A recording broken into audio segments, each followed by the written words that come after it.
Hai guys, Vigits, apa kabar? How are you hari ini? Welcome back to Paranormal. In today's video, mungkin kalian udah lihat di judul atau di thumbnail, apalagi mungkin beberapa dari kalian udah familiar lah ya sama fotonya yang gue taruh di thumbnail. Well, I know a lot of YouTubers udah pernah ngomongin ini, but the difference is di dalam video ini adalah yang bawain itu adalah gue. Pasti kalian pernah lah ngeliat di film atau di cerita suatu goib dengan sofa.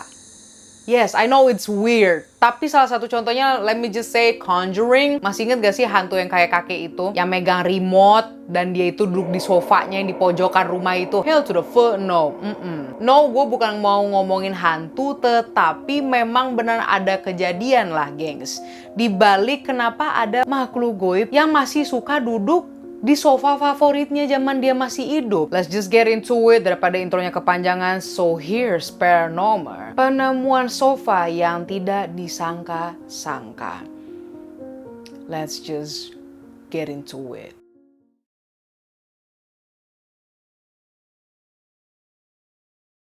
Alright y'all, nomor 1. Let me grab my laptop real quick, you know what I'm saying? Nomor 1. Joyce Carol Vincent. Dia lahir pada 19 Oktober 1965.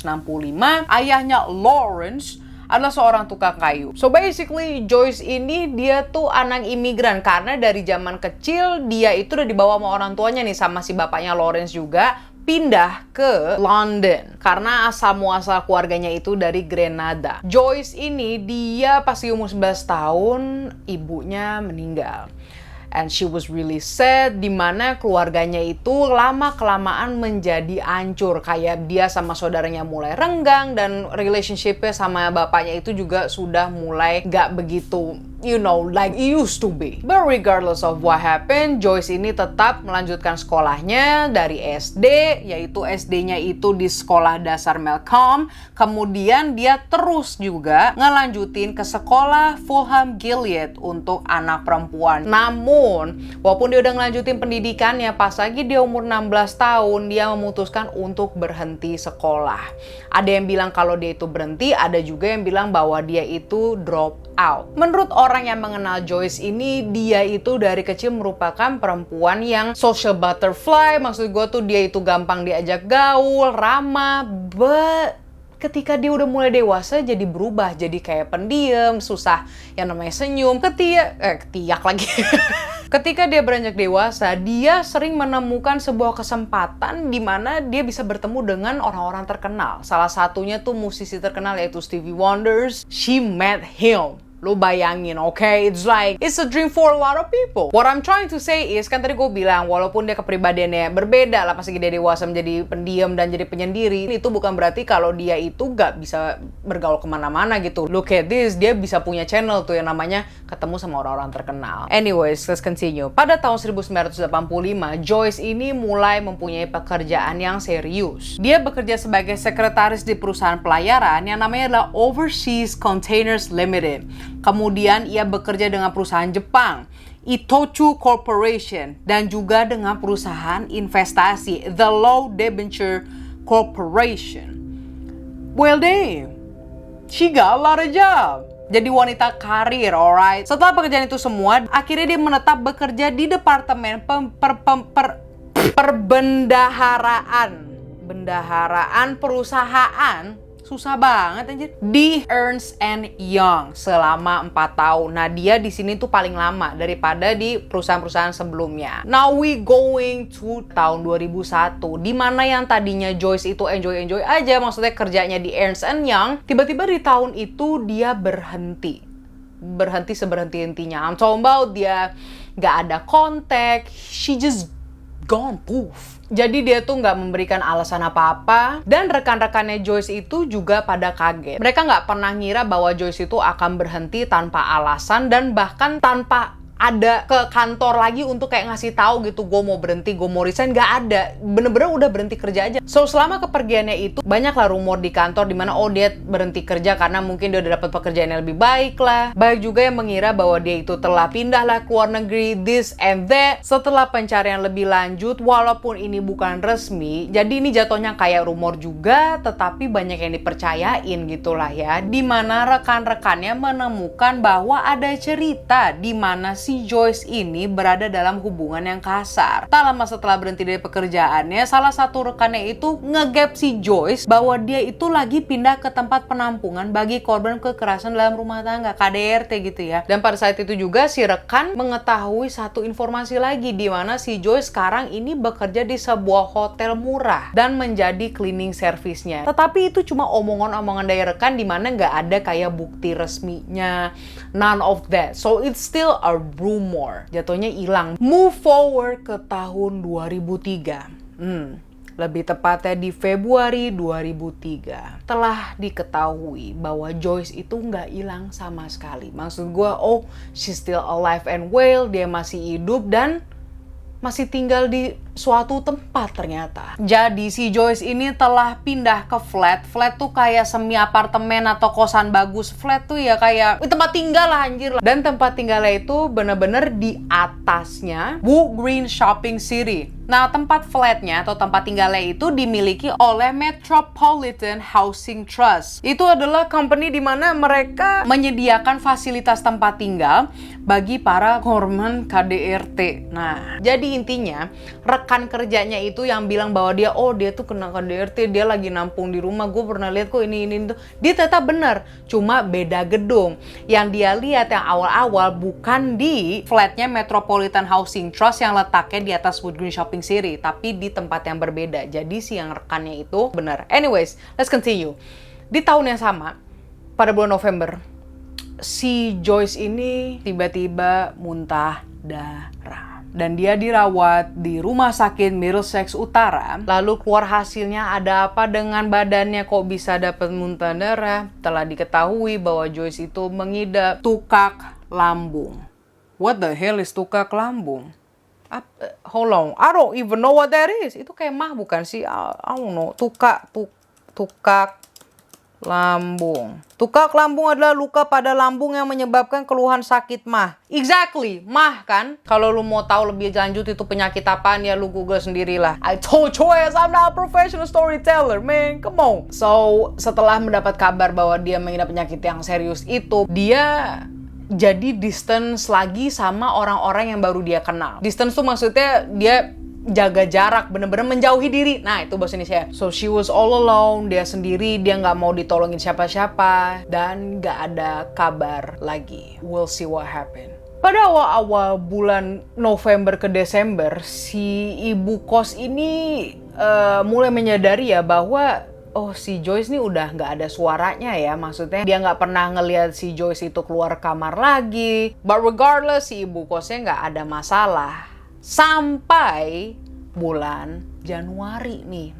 Januari tahun 2006. Ibu kos nih ya, bukan ibu kos sih. Maksudnya ibu yang ngejaga flatnya itu. Kita orang Indonesia, jadi kita panggil ibu kos ya. Si ibu kosnya ini ada masalah sama uang pemasukannya untuk kosnya si Joyce ini.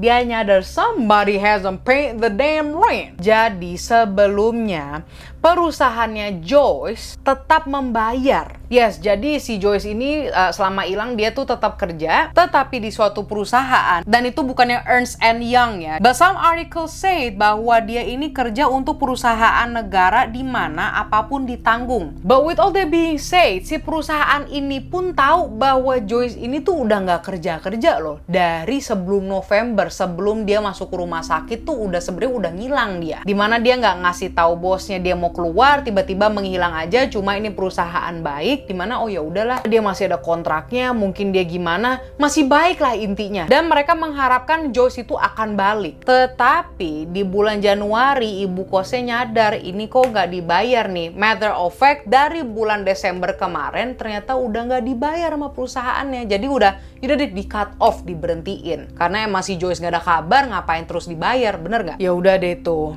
Ibu kos mulai kayak greget kan, anjir 2 bulan udah kagak bayar tapi ini listrik masih gue nyalain. Udahlah ya, didobrak deh tuh. Lebih tepatnya pada 25 Januari 2006. It ain't Christmas, but hello, you need to pay the goddamn rent, alright? There ain't nothing free in the United States of America. Enggak sih, dia nggak ngomong gitu. But I know how it feels ketika lu belum dibayar-bayar, oke? Okay? 25 Januari tahun 2006. Ibu kosnya ngedobrak pintunya karena pas lagi dari ketok-ketok itu nggak ada jawaban, akhirnya kebuka deh itu pintu.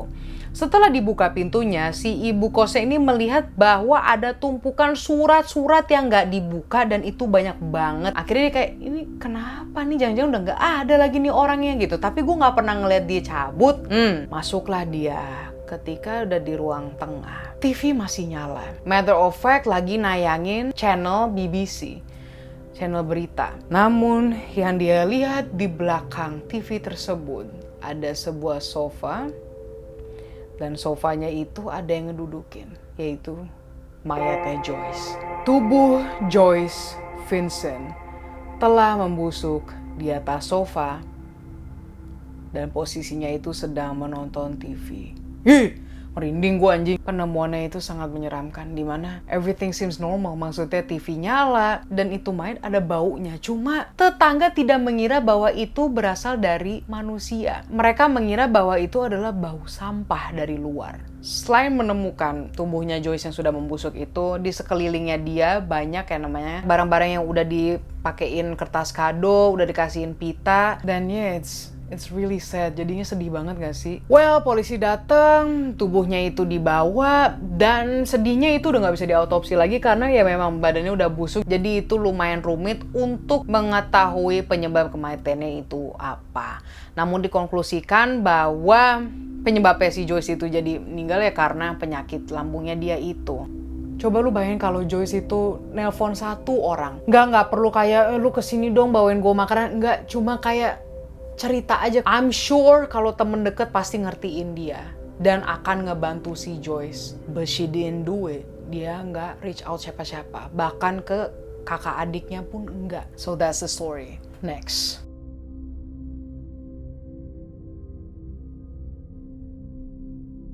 Pada 11 Agustus di tahun 2004, seorang wanita yang berasal dari Florida, United States of America, yang namanya adalah Gail Laverne Grimes. This one ini different case banget ya, lo dengerin ya. Gail merupakan wanita yang morbidly obese atau obesitasnya yang benar-benar lebih banget, dimana dia itu beratnya hampir 480 pon atau 217 kilogram. Gail telah menghabiskan hidupnya di atas sofa tersebut selama 6 tahun. Lah gue juga tiap hari duduk di sofa, tapi lu kan berdiri ke kamar mandi, masak, tidur di tempat tidur atau gimana. She didn't. Gail dikarenakan dia sangat berat, dia pun tidak bisa berjalan untuk ke kamar mandi. Jadi dia pipis itu di sofa tersebut. Dia tidur di situ, dia bangun di situ, dia makan di situ, everything that she did di atas sofa tersebut. Of course tidak diragukan lagi,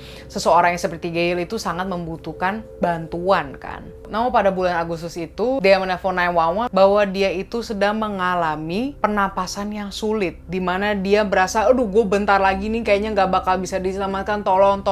Pokoknya gitulah. Gak lama kemudian ambulans datang dan ketika para medis mengunjungi rumahnya, sebelum mereka buka pintu pun mereka udah mencium bau yang sangat nyengetin. Ketika rumahnya didobrak, karena kan emang si Gailnya itu nggak bisa berdiri dan itu pintunya kekunci atau gimana, didobrak lah. Itu bau rumahnya tuh bau banget deh, kayak bau sampah. Sampai-sampai orang-orang medisnya ini make protective gear, bukan cuma pakai masker doang, bener-bener pakai yang kayak helmet gitu. Ketika dibawa digotong itu gak bisa yang namanya lewat pintu depan. Akhirnya yang mereka lakukan adalah tim medis menggunakan plank tuh kayak kayu yang rata gitu yang bisa buat ngegelindingin galon. Lu tahu gak sih kayu yang begitu?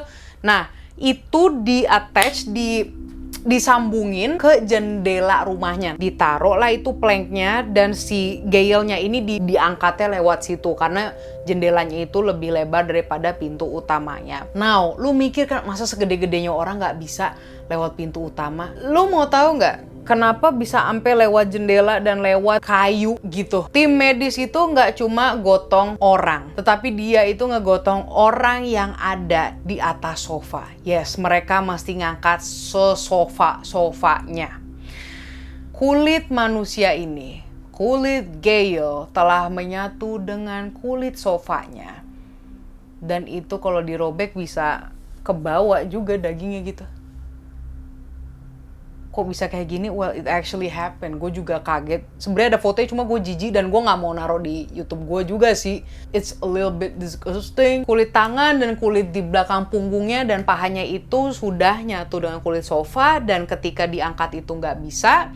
Karena nanti malah jadi keluar pendarahan kan banyak, bisa enggak. Badannya Gail yang nyatu dengan sofanya itu berhasil dibawa ke rumah sakit Martin Memorial Hospital di South Florida. Di sana ia segera ditolongin dan langsung dilakukan proses operasi. Dan sesi bedahnya itu hampir 6 jam untuk memisahkan kulit dagingnya Gail dengan sofa kulitnya itu. Oh my gosh. Namun pada jam 3 pagi, Gail tidak dapat diselamatkan. Dan ia meninggal menyatu dengan sofa tersebut. Man, I can't even say anything. Menurut kalian yang mana lebih seram? Gue sih dua-duanya ketakutan sih. Untung aja di rumah ini nggak ada sofa kulit. Kalau nggak gue bisa berbayang-bayang ngambil air di bawah tengah pagi. Hell no. So basically that is it guys. Thank you so much for watching me. I know ini videonya lumayan lebih pendek lah ya daripada yang sebelumnya. But I do appreciate it if you like the subscribe button. Follow your girl's Instagram too untuk updates. And I will see you di hari Minggu. I love you guys.